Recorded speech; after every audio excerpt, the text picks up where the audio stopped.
Kottayam ഏറ്റുമാനൂരിൽ railway ട്രാക്കിൽ 3 പേരുടെ മൃതദേഹങ്ങൾ കണ്ടെത്തിയിരിക്കുകയാണ്. 2 പെൺകുട്ടികളുടെയും ഒരു സ്ത്രീയുടെയും മൃതദേഹമാണ് കണ്ടെത്തിയത്. മരിച്ച 3 പേരെയും തിരിച്ചറിയാൻ പോലും കഴിഞ്ഞിട്ടില്ല എന്നാണ് ഇപ്പോൾ നമുക്ക് ലഭ്യമാകുന്ന വിവരങ്ങൾ. സനോജ് സുരേന്ദ്രൻ കോട്ടയത്ത് നിന്ന് വാർത്തയുടെ വിവരങ്ങളുമായി നമ്മളോടൊപ്പം ചേരുകയാണ്. നോക്കാം എന്താണ് സംഭവിച്ചതെന്ന്. സനോജ്, കോട്ടയത്ത് നിന്ന് കേൾക്കുന്ന ഈ വാർത്ത ഏറെ സങ്കടകരമാണ്. ഏറ്റുമാനൂരിൽ റെയിൽവേ ട്രാക്കിനരികിൽ 3 മൃതദേഹങ്ങൾ കണ്ടെത്തിയിരിക്കുന്നു. 2 പെൺകുട്ടികളുടെയും ഒരു സ്ത്രീയുടെയും മൃതദേഹമാണെന്ന് മനസ്സിലാക്കാൻ കഴിയുന്നു. തിരിച്ചറിയാൻ കഴിഞ്ഞിട്ടുണ്ടോ ഇവരെ?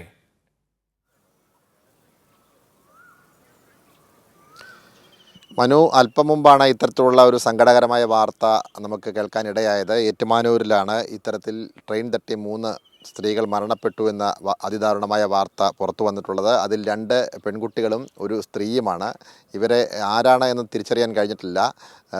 പക്ഷേ ഇതര സംസ്ഥാന തൊഴിലാളികളാണ് എന്ന തരത്തിലുള്ള വാർത്തകൾ കൂടി പുറത്തു വരുന്നുണ്ട്. അതിനകത്തൊരു സ്ഥിരീകരണം ഉണ്ടായിട്ടില്ല. ഈ സംഭവം പാലോറിക്കൽ റെയിൽവേ ഗേറ്റിന് സമീപമായിരുന്നു ഇന്ന് രാവിലെ നടന്നിട്ടുള്ളത്. പാസഞ്ചർ ട്രെയിനിലെ പൈലറ്റാണ് ഇതുമായി ബന്ധപ്പെട്ടുള്ള അറിയിപ്പ് പോലീസ് നൽകിയത് എന്നാണ് ഏറ്റുമാനൂർ പോലീസ് സ്റ്റേഷനിൽ വിളിച്ചപ്പോൾ മനസ്സിലാക്കാൻ കഴിഞ്ഞിട്ടുള്ളത്. അതിന് മുമ്പ് പോയ മറ്റേതെങ്കിലും ട്രെയിൻ തട്ടിയാണ് മരണം സംഭവിച്ചത് എന്ന നിഗമനത്തിലാണ് പോലീസ് എത്തിയിട്ടുള്ളത്.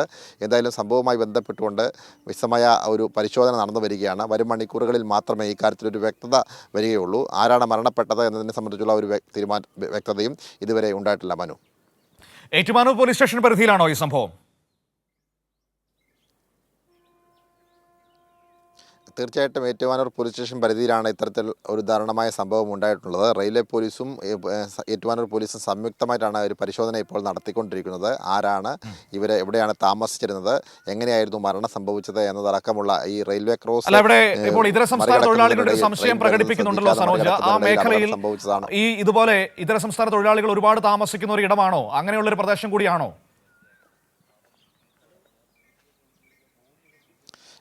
ആ പ്രദേശങ്ങളിലൊക്കെ ഒറ്റപ്പെട്ട ഇടങ്ങളിൽ വീടുകളിലൊക്കെ തന്നെ ആളുകൾ താമസിക്കുന്നുണ്ട്. മാത്രമല്ല രാവിലെ ജോലിക്ക് പോകുന്നതിൻ്റെ ഭാഗമായി ഇറങ്ങിയതാവാമെന്നുള്ള ഒരു സംശയമാണ് പോലീസിനുള്ളത്. കാരണം സമീപ പ്രദേശത്ത് ചിന്നിച്ചിതറിയ നിലയിൽ അവരുടെ ചില ബാഗുകളും മറ്റ് ലഗേജുകളൊക്കെ കണ്ടെത്തിയിട്ടുണ്ട് എന്നാണ് പോലീസ് പറയുന്നത്. പക്ഷേ അതിനെ സംബന്ധിച്ചൊരു വ്യക്തത ഉണ്ടായിട്ടില്ല. എന്തായാലും അതുമായി ബന്ധപ്പെട്ടുള്ള കൂടുതൽ പരിശോധനയ്ക്ക് ശേഷം മാത്രമേ ഒരു സ്ഥിരീകരണം അക്കാര്യത്തിൽ ഉണ്ടാവുകയുള്ളൂ എന്നാണ് ഏറ്റുമാനൂർ പോലീസ് പറഞ്ഞിട്ടുള്ളത്. മനു, ഈ പാറോലിക്കൽ എന്ന് പറയുമ്പോൾ ഏറ്റുമാനൂരിൽ നിന്ന് കോട്ടയത്തേക്ക് പോകുന്ന വഴിക്കാണോ?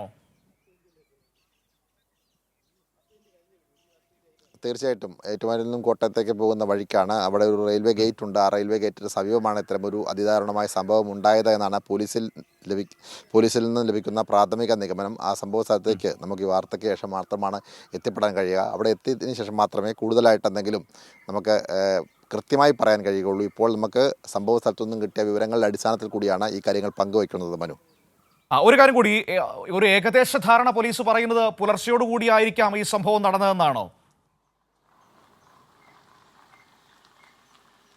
തീർച്ചയായിട്ടും പുലർച്ചയോടുകൂടിയാണ് ഈ സംഭവം നടന്നത് എന്ന നിഗമനത്തിൽ തന്നെയാണ് പോലീസ് ഉള്ളത്. കാരണം പാസഞ്ചർ ട്രെയിനിന് കടന്നു പോയപ്പോഴാണ് ഇത്തരമൊരു അറിയിപ്പ് പോലീസിന് ലഭിച്ചിട്ടുള്ളത്. അതിനു മുമ്പ് തൊട്ട് മുമ്പ് പോയ മറ്റേതെങ്കിലും ട്രെയിൻ ആവാം ഇത്തരത്തിൽ തട്ടിയിട്ടുണ്ടാവുക എന്നുള്ളതാണ് പോലീസ് നൽകുന്ന വിശദീകരണം. അങ്ങനെ ഒരു സാഹചര്യത്തിൽ ഏത് ട്രെയിനാണ് തട്ടിയത്, ഇത് ആ പ്രദേശത്ത് എവിടെയെങ്കിലും താമസിക്കുന്ന ആളുകളാണോ, മറ്റ് സംസ്ഥാനങ്ങളിൽ നിന്ന് വന്ന് വാടകയ്ക്ക് താമസിച്ച് ജോലിക്ക് പോകുമ്പോഴാണ് ഇത്തരത്തിൽ അതിദാരുണമായ സംഭവം ഉണ്ടായത്. ഈ പെൺകുട്ടികൾ മറ്റ് സ്കൂളിൽ പഠിക്കാൻ പോകുന്നുണ്ട്. അങ്ങനെയുള്ള പലവിധ കാരണങ്ങളുണ്ട്. ആ കാരണങ്ങളെയൊക്കെ സംബന്ധിച്ച് വിശദമായ ഒരു അന്വേഷണം നടത്തേണ്ടതായിട്ടുണ്ട്. ഇപ്പോൾ നിലവിലത്തെ ഒരു സാഹചര്യത്തിൽ മൃതദേഹം ആരുടെയാണെന്ന് കണ്ടെത്താൻ കഴിഞ്ഞിട്ടില്ല. അതിനുവേണ്ടിയുള്ള ഒരു പരിശ്രമത്തിലാണ് ഇപ്പോൾ പോലീസ് ഉള്ളത്. മനു, ശരി, ഏതായാലും നമുക്ക് അതിൻ്റെ വിശദമായ വിവരങ്ങൾ അല്പസമയത്തിനകം തന്നെ സനോജ് പറഞ്ഞതുപോലെ അറിയാൻ കഴിയുമെന്ന് പ്രതീക്ഷിക്കുന്നു. ഏതായാലും ഏറ്റവും ദാരുണമായൊരു സംഭവമാണ് ഉണ്ടായിരിക്കുന്നത്. 3 മനുഷ്യരുടെ ജീവനാണ് പൊലിഞ്ഞിരിക്കുന്നത് ഏറ്റുമാനൂരിൽ പാറോലിൽ എന്ന് പറയുന്ന റെയിൽവേ ഗേറ്റിന് സമീപം. എങ്ങനെയാണ് ഈ അപകടം സംഭവിച്ചത്? ആത്മഹത്യ ചെയ്തതാണോ, അതോ ഇനി ട്രെയിൻ വരുന്നത് ശ്രദ്ധിക്കാതെ റെയിൽ ട്രാക്കിലേക്ക് കയറിപ്പോയതാണോ? അങ്ങനെ ഒരുപാട് കാര്യങ്ങൾ നമുക്ക് അറിയാനുണ്ട്. ഏറ്റവും പ്രധാനപ്പെട്ടത് ആരാണ് മരണപ്പെട്ടത് എന്നറിയേണ്ടതുണ്ട്. കാരണം അതിലൊരു വ്യക്തത വന്നിട്ടില്ല. ഇതര സംസ്ഥാന തൊഴിലാളികളാണോ എന്നതടക്കമുള്ള ഒരുപാട് സംശയങ്ങൾ പോലീസിന് ഇതുമായി ബന്ധപ്പെട്ടിട്ടുണ്ട്. രാവിലെ പാസഞ്ചർ ട്രെയിൻ, എനിക്ക് തോന്നുന്നു 6:30ക്കും 7 മണിക്കും ആ സമയത്ത് എന്തോ ആണ് പാസഞ്ചർ ട്രെയിൻ രാവിലെ പോകുന്നത്. ആ ട്രെയിനിൻ്റെ ലോക്കോ പൈലറ്റ് വിളിച്ച് പറഞ്ഞതനുസരിച്ചാണ് ഇത്തരത്തിലൊരു ദുരന്തം നടന്നിട്ടുണ്ട് എന്നത് പോലീസ് അറിയുന്നത്. വളരെ വേഗത്തിൽ തന്നെ അതിൻ്റെ തുടർ നടപടികളിലേക്ക് അവർ കടക്കുന്നു. റെയിൽവേ പോലീസും ഒപ്പം തന്നെ ഏറ്റുമാനൂർ പോലീസും സംയുക്തമായിട്ട് പരിശോധനകൾ നടത്തുകയാണ്. നമുക്ക് അല്പസമയത്തിനകം തന്നെ അതിൻ്റെ സമഗ്രമായ വിവരങ്ങളിലേക്ക് പോകേണ്ടി വരും.